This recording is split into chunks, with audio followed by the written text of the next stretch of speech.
tarde, boa tarde, boa tarde. Nossa, eu dormi tão bem, gente. Dormi bem mesmo. Hoje tá um tempinho tão bom aqui na minha cidade, assim, tá fresquinho.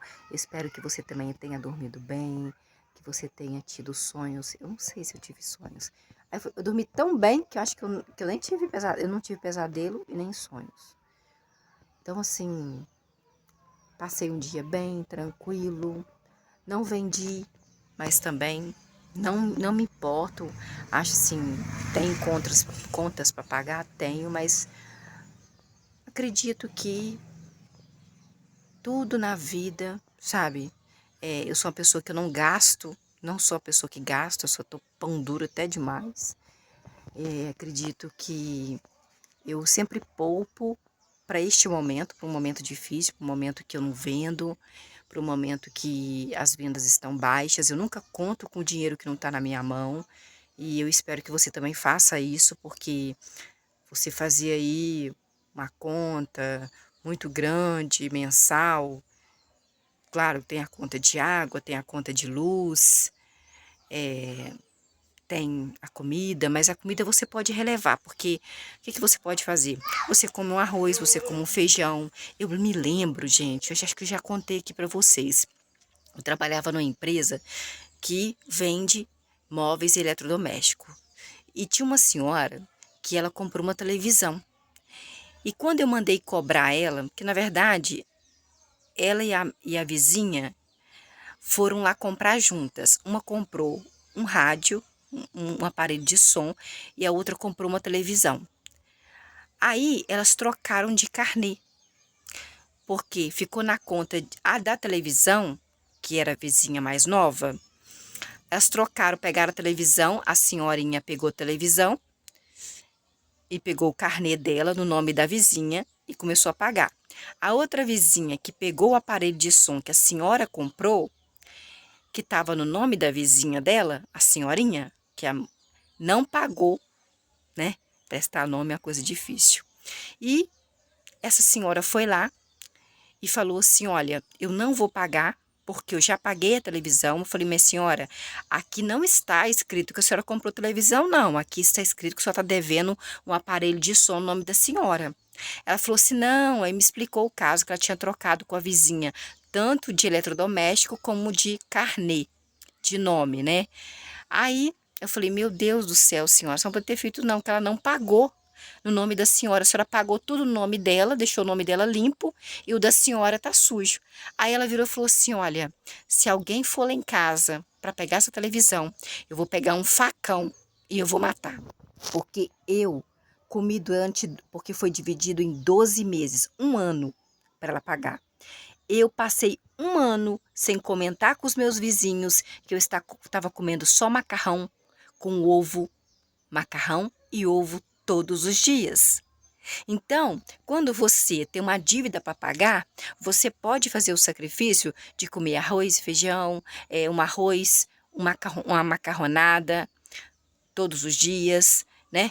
Você pode fazer esse sacrifício. Com um ano você não vai morrer, porque você está se alimentando ali. O máximo vai ficar anêmico. Mas hoje nós temos tantas plantas, tantas coisas frutíferas, né?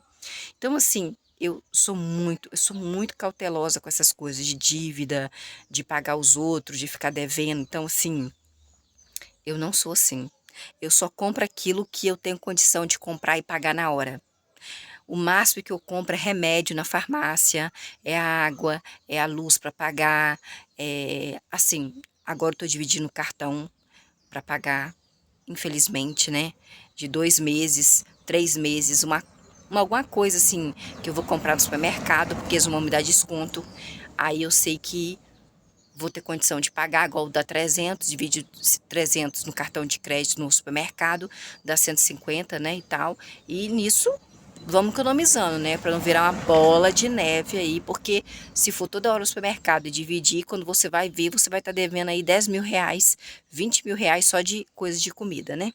Então, gente, eu espero que vocês estejam bem, que Deus abençoe o lar de vocês, que vocês agradeçam, porque eu agradeço. Nós agradecemos por cada caroço de arroz, por cada caroço de feijão, por cada ovo, por cada alimento que entra na nossa casa, por cada móvel, por cada colchão, por cada roupa de cama. Nós agradecemos pelo ar que respiramos, nós agradecemos pelos passarinhos, pelos animaizinhos, nós agradecemos por este céu maravilhoso, pela chuva, pelo vento, pelo sol, pelas estrelas, pela lua, tudo que Deus nos dá, porque Deus, Pai de Jesus, Ele é o único rei que existe, não existe outro rei, não existe ser humano que é perfeito. Na Bíblia fala que aquele que disser que não tem pecado já está pecando.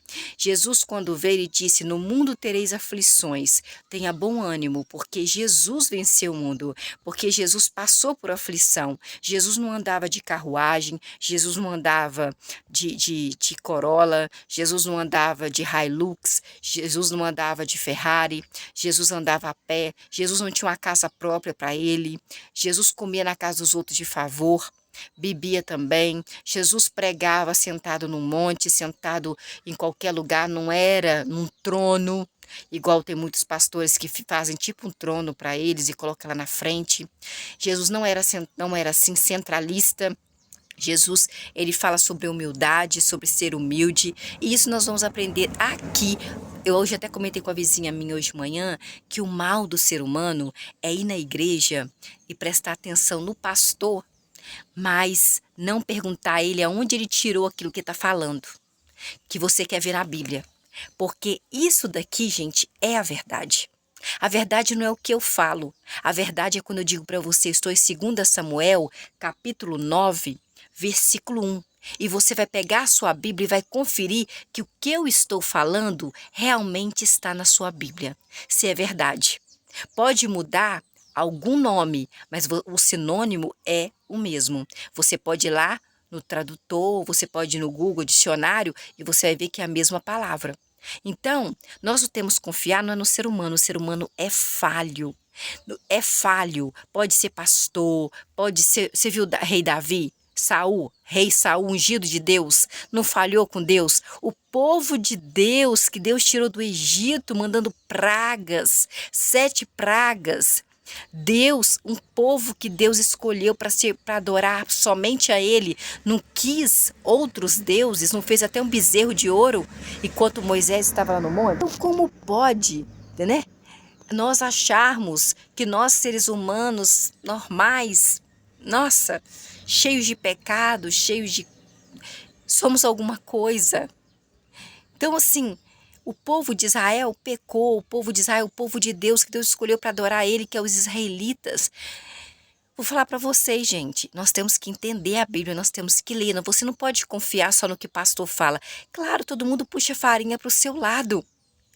Por isso que muitas pessoas desacreditam em Deus.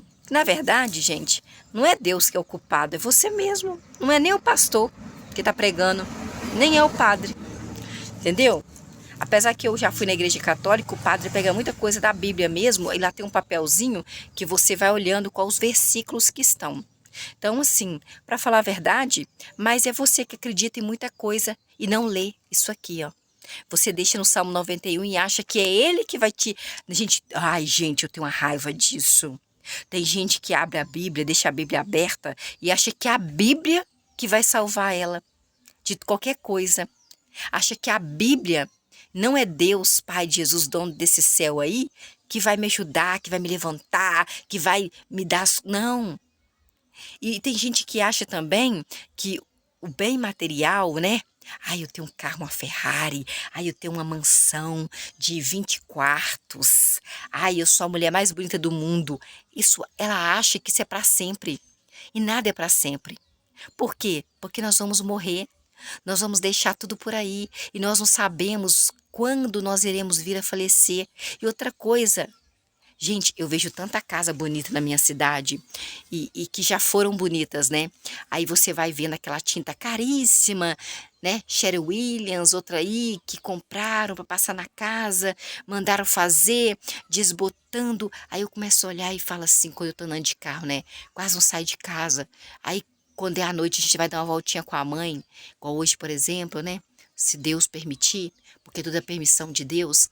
Eu falo lá, nossa... como que aquela casa era bonita. Olha como tá a tinta dela, olha como tá preto. Observe aí na sua casa, na sua cidade. Gente, ela tá dando salitro já. Então tudo vai se destruindo. Aí você vai ter que ir gastando dinheiro para ter a manutenção daquilo ali. É igual um carro. Meu carro estragou um dia, nós pagamos R$ 2.000. Quando foi na outra semana, no mesmo mês, estragou de novo. Então, assim, não pense que nada é para sempre, é igual nós. Agora nós temos uma coisa, depois é outra. Então tudo muda, gente. Uma hora você está apaixonado, outra hora você desapaixona, uma hora você tem um sonho, depois que você conquistou aquele sonho, você já pensa em outro sonho, que na verdade, quando é assim, é porque na verdade todo ser humano é assim, né? Você compra o carro do seu sonho, de repente você anda com ele um pouquinho, você já não é mais o seu sonho, você já compra outro carro para substituir ele, porque na verdade aquele sonho já se tornou passado. Eu quero ver o futuro. Então, vamos ler agora 2 Samuel capítulo 9, né? Que nós estamos, vamos ver? Versículo 1. 2 Samuel é o Antigo Testamento. Capítulo 9, versículo 1. Então o rei Davi, ungido de Deus, disse: Resta ainda alguém da casa de Saul? O rei ungido por Deus, que já faleceu, a quem eu possa demonstrar amor leal por causa de Jonatã, que era meu melhor amigo, que eu amava, ele me amava também? Nós já lemos, então nós estamos no capítulo 10, tá bom? Capítulo 10, 2 Samuel, Antigo Testamento, capítulo 10, versículo 1. Você lembra no versículo 13 do capítulo 9 de 2 Samuel? Davi mandou chamar, buscar o filho de Jonatã, que era filho de Saul, rei Saul, ungido de Deus. Esse filho dele era aleijado dos dois pés, porque quando Saul foi morto, ele já tinha um problema, já. E aí a babá, a serva criada, a babá, vamos colocar babá, né? Ela saiu correndo com ele, desesperada, ele caiu no chão. E aí ele ficou aleijado dos dois pés. E ele era filho de Jonatã, melhor amigo de rei Davi, ungido de Deus. Então, se você acha que você é um amigo de ungido de Deus, não sei quem é ungido de Deus, porque hoje é o homem que está ungindo, né? E acha que vai ser tudo numa boa, vai sair tudo bem. Cuidado, tá? Não fica acreditando nisso, não. Ele se chamava Mefibosete e morava em Jerusalém, pois sempre comia à mesa do rei. Porque o rei Davi, ele amava tanto. Ele amava Saul, mesmo que Saul tivesse feito muito mal para ele, ele não guardou rancor de Saul, não, sabe? Ele amava muito Jonatã, filho de Saul, como amigo. Então ele prometeu, ele fez uma promessa para Jonatã que ia cuidar da casa dele, da família dele, se acontecesse alguma coisa com ele. E ele viu que ele tinha um filho, mandou chamar o filho, e Mefibosete, que era filho de Jonatã, ficou morando em Jerusalém, aonde estava o rei Davi, e comia todos os dias à mesa junto com o rei. E Mefibosete era aleijado dos dois pés. Versículo 10. Capítulo 10, versículo 1. Depois disso, o rei dos Amonitas morreu. Amonitas não cultuavam o mesmo Deus que nós cultuamos, que é Jesus, é Deus, Pai de Jesus. E seu filho, Anum, se tornou rei no lugar do pai dele, o Amonita. Versículo 2. Então o rei Davi, ungido de Deus, disse: Demonstrarei amor leal a Anum, que hoje é rei no lugar do pai dele, rei Amonita, filho de Naás. Então Naás, que era o rei Amonita, e o filho dele tomou, aí o pai morreu, ficou no lugar como herança, como rei dos Amonitas, assim como o pai dele demonstrou amor leal a mim, rei Davi. Rei Davi, você viu que ele era grato, tinha gratidão. Ele poderia passar 20, 30, 40 anos que ele era grato. Portanto, rei Davi, ungido de Deus, enviou seus servos para consolar o filho do rei amonita pela morte do seu papai. Mas quando os servos do rei Davi, ungido de Deus, chegaram à terra dos amonitas, versículo 3, os príncipes dos amonitas disseram ao novo rei, filho, né, do rei que morreu, Anum, seu senhor. Psiu, contar um negócio para você, Anum. Deixa eu te contar um negócio, rei Anum. Acha que foi para honrar seu papai que o rei Davi, rei dos israelitas, ungido de Deus, pai de Jesus, lhe enviou consoladores? Será? Hein? Colocando dúvida. Quantas pessoas colocam dúvida na sua cabeça a respeito de algo, de alguém, né? Rei Davi, ungido de Deus, enviou seus servos para fazer o reconhecimento da cidade, para espionar e destruir a cidade. Quantas vezes você vê alguém lá na esquina conversando com outra pessoa e você não escutou o que estão falando e você já fala o que eles estão falando? Você nem sabe o que essas pessoas estão falando. Quantas pessoas pegam uma carona com a pessoa, entra dentro de um carro e você já imagina que ela está tendo um caso com ela, sendo que você não viu. Aí você já imagina. Então, aqui acontecia no Antigo Testamento também, quando Jesus nem tinha vindo.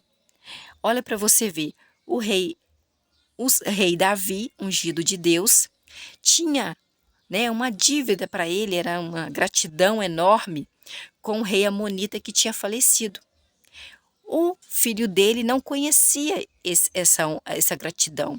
E um servo, um empregado, foi no ouvido do rei, né, o novo rei, né, que é o filho do rei que morreu, do Anum, e falou com ele assim, eu tenho certeza, no versículo 4,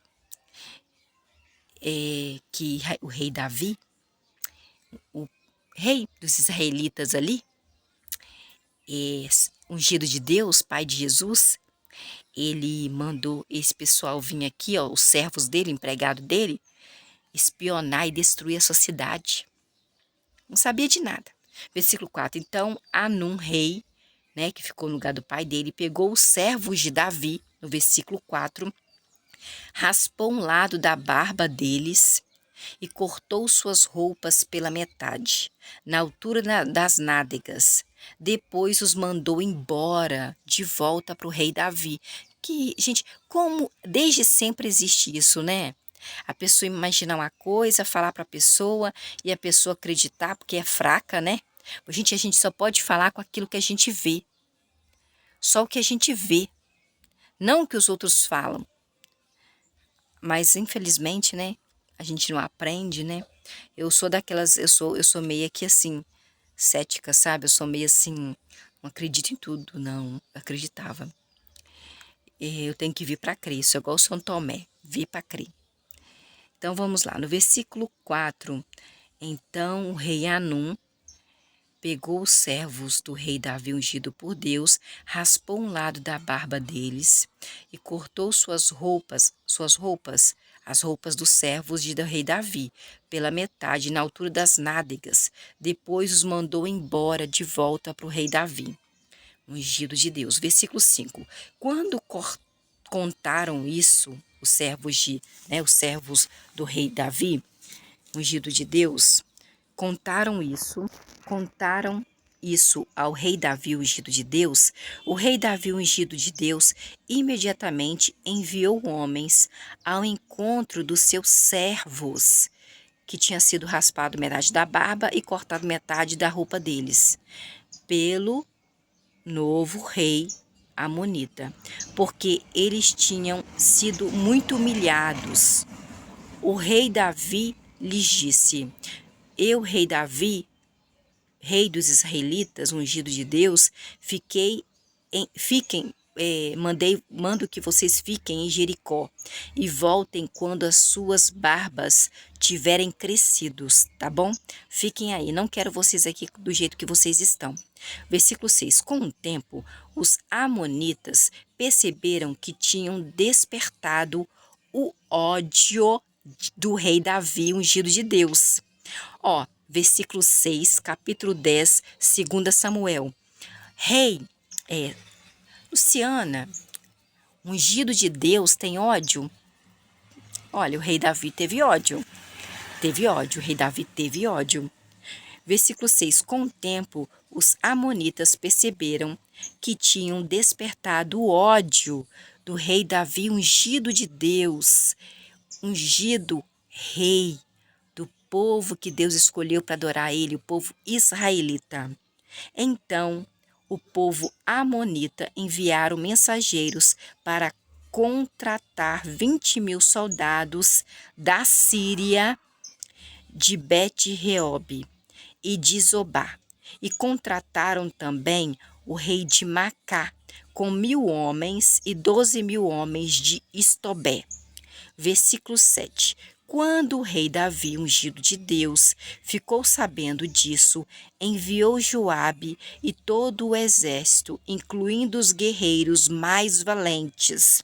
Versículo 8. E os amonitas saíram e se puseram em formação de batalha à entrada do portão da cidade, ao passo que os sírios, pessoa que mora na Síria, de Zobá e de Reobe, junto com Estobé e Macá, se posicionaram à parte em campo aberto. Até hoje na Síria tem muita briga, muita confusão, muita guerra. Versículo 9. Quando Joabe viu que as forças de ataque vinham contra Joabe, contra ele pela frente e pela retaguarda, Joabe escolheu alguns dos seus melhores soldados de Israel e os colocou em formação de batalha para enfrentar os sírios.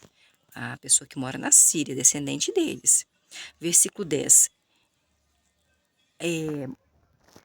Versículo 10. Joabe pôs o restante dos homens sobre o comando do seu irmão Abissai, a fim de colocá-los em formação de batalha para enfrentar os amonitas. Versículo 11. Então Joabe disse: se os sírios se tornarem fortes demais para mim, venha me ajudar. Mas se os amonitas se tornarem fortes demais para você, Joabe, eu vou ajudá-lo, tá bom? Um irmão ajudando o outro, coisa bonita. Versículo 12. Temos de ser fortes e lutar com coragem pelo nosso povo israelita e pelas cidades do nosso Deus Jeová, Javé, Deus dos exércitos. Jeová, Javé, Deus dos exércitos, fará o que for bom aos olhos dele. Dele quem? De Deus mesmo. Ele vai fazer o que for da vontade dele. Da vontade de quem? Minha? Não. Da vontade de Joabe? Não. De Abissai? Não. De Deus, da vontade de Deus. Versículo 13. Então Joabe e os seus homens avançaram para lutar contra os sírios. Aí existe os sírios? Existe. Síria existe até hoje, tem muita guerra lá. E estes fugiram, os sírios fugiram diante do povo de Joabe, de israelita. Versículo 14. Quando os amonitas viram que os sírios, é quem nasce na Síria, tinham fugido, eles fugiram de Abissai, que era israelita, e entraram na cidade. Depois dessa batalha contra os amonitas, Joabe voltou a Jerusalém. Versículo 15. Quando os sírios, quem nasce na Síria, viram de ver que tinham sido derrotados pelo povo de Israel, reagruparam-se. Versículo 16. Então Hadadezer convocou os sírios que estavam na região do rio Eufrates, e eles vieram a Elão, comandados por Sobaque, o chefe do exército de Hadadezer. Versículo 17. Ao ser informado disso, o rei Davi, ungido de Deus, reuniu imediatamente todo o povo de Israel, atravessou o rio Jordão e chegou a Elão. Os sírios, é quem nasce na Síria, puseram-se então em formação de quê? De batalha, de guerra, para enfrentar o rei Davi, ungido de Deus, e lutaram contra o rei Davi, ungido de Deus. Versículo 18. Mas os sírios fugiram do povo de Israel. O rei Davi, ungido de Deus, matou 700 condutores de carros de guerra, 40.000 cavaleiros sírios, e feriu Sobaque, chefe do exército deles, que morreu ali mesmo. Davi matou a pessoa. Versículo 19. Quando todos os reis, servos de Hadadezer, viram que tinham sido derrotados pelo povo de Israel, fizeram imediatamente paz com o povo de Israel e se tornaram seus súditos. Súditos, somos seus súditos. E os sírios ficaram com medo de ajudar novamente os amonitas. Os sírios ficaram com... Até eu, menina, até eu. Os sírios fizeram certo.